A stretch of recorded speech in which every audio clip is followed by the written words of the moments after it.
Good afternoon, everybody. Isaac, the new backwoodsman here. Today, we're taking a look at a couple of knives from Buck.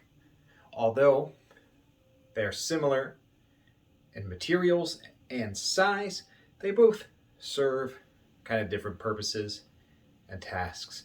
But let's take a look today at the 104 Compadre and the 245 Matt Would Go. Oh yeah. All right, welcome here to the tabletop where we got here the Buck 245 Matt Would Go, and over here the Buck 104 Compadre. So let's start off with eeny, meeny, miny, mo, catch a tiger by the toe. If he hollers, let him go. Eeny, meeny, miny, mo, the Compadre. So, Compadre, leather sheath. This sheath, made in the USA, unlike most of Buck's leather sheaths, which are made in Mexico. And for some reason, they gave it a nylon snap closure instead of being all leather. Why? I have no idea, but it's kind of cool. It has the Buck knives established 1902 and their anvil logo on the snap there. The Buck knives logo on the sheath as well. So, snaps open, pulls right out. There is a plastic insert in there, like the other Buck knives sheath I have. As you can see, this knife has certainly been used, but it's very nice. So we have micarta handles here, bolted in with the star bolt there. 104 model.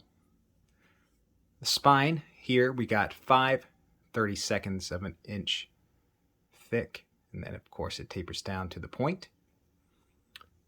Blade itself, we got 4.5 inches. Let me back away from the camera a bit, with a slight recurve back here for maximum cutting, and a nice little finger guard here, which doesn't provide a ton of protection, but does offer some, just in case your knife would slip up the blade while doing some cutting. And it's got a nice little jimped thumb ramp here. If you can see, there is a slight elevation from the handle. Sorry, I'm moving out of the frame. From the handle up towards the tip of the spine there, which makes for a great cutting instrument. The steel, we got 5160 spring steel. This knife comes very sharp, like majority of Buck knives do. Their edge is very famous in the knife world, as well as their heat treat. 5/32 of an inch thick is definitely a great thickness. It's kind of a sweet spot for me. It's sometimes people will think 1/8 of an inch is too thin. Some people think 3/16 is too thick. So we got this nice in between here at 5/32 or 0.15 in the decimal points. If you use the metric system, you're on your own. But definitely a favorite kind of camp, woods, bushcraft knife. Buck hit it out of the park with the 104 Compadre. Now in comparison, just a simple comparison here, because we also have 5160 spring steel with micarta handles. So both knives made out of the same material. This one designed, we'll say, for more combat oriented tasks. It'll be a great overall field knife. Not necessarily a fighting knife, but a combat knife meant to do a variety of tasks in the field, and should it come down to it, be a defensive last resort type of weapon, designed by Navy SEAL Matt Leathers. Now, here, obviously we got finger grooves for the ultimate grip. and jimping up here. Not really a ramp like you have on the 104, but a nice jimping there for added grip. And this is how you pull the knife out of the sheath, using these back 3 finger grooves and your pinky resting on this last nub right here. That's how you pull it out of the sheath. And demonstrate. So like that, use that as a thumb ramp, pull it out. Then if you want, move on up there, put your thumb on top for some extra control in your cutting tasks. Now, great field knife here. This is a 4-inch blade, a little shorter than the compadre, just a little, half an inch. Overall length, it's about the same because of this kind of nasty bugger there on the end. It's not a sharp point, like I'm not stabbing my thumb here poking into it, but it is a,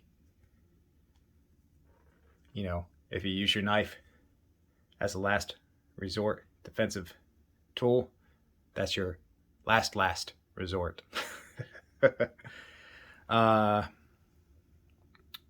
Bolts are different than this.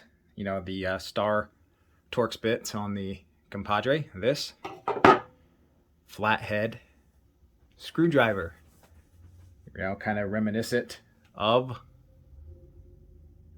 Emerson. Navy SEAL designed this. Navy SEALs like Emerson's. Maybe that's why. I don't know. Because the designer, Matt Leathers, unfortunately passed away in a SEAL training. Unfortunately lost at sea. Probably in 2013 or 14. I can't remember which. But, that's just awful. Survive combat missions, then unfortunately pass away during training. But sometimes that's what happens in those elite units. They train for elite missions, which can in itself be dangerous. The coating, both Cerakote, but it was a bit different on the 104. I feel like it was a lighter coat, and this is like straight up black, but this is what they call a cobalt gray, I believe. And it really, the coating is held up pretty good on the 104, but as you can see, the writing, like it said, I guess it said Buck Knives there, and then it had Boss 5160. You can still see just a little bit of that flame from the Boss Heat Treat logo, but the coating is held up well. The writing rubbed right off with some use. I imagine once I use this more, the same thing will happen to the text on this as well, which would be a shame, really.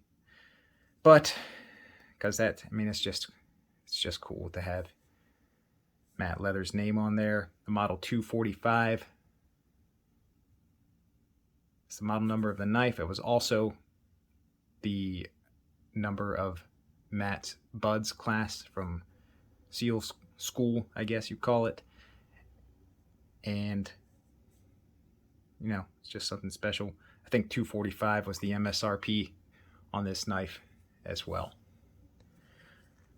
Kydex sheath on this one with tech lock on the back. So there you have it, guys. This wasn't a comparison to say, which is the better knife. They both have different intents and purposes. Just a comparison, a side-by-side view of two outstanding knives made by Buck with my Carta handles and that nice high carbon 5160 tough spring steel. Take care, everyone. Hope you enjoyed.